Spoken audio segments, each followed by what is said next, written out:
مشکات شریف میں نے ایک بڑی منفرد حدیث ہے، بڑی انوکھی، بڑی نرالی. صرف شعروں پہ نہیں وجد ہونا چاہیے، ہمیں حضور کی باتوں پر بھی تو وجد ہونا چاہیے نا.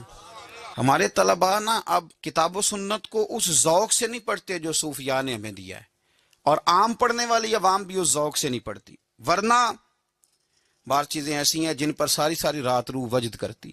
یہ حدیث پاک دیکھیے گا، حضرت سیدنا عوف بن مالک رضی اللہ تعالیٰ عنہ اس حدیث کے راوی ہیں. نبی پاک صلی اللہ علیہ وسلم فرماتے ہیں میرے پاس فرشتہ آیا، روز دعا مانگتے تھے نا حضور امت کی بخشش کے لیے، تو فرماتے میرے پاس فرشتہ آیا تو رب کریم نے فرمایا محبوب دو باتوں میں سے ایک اختیار کر لو. کون سی؟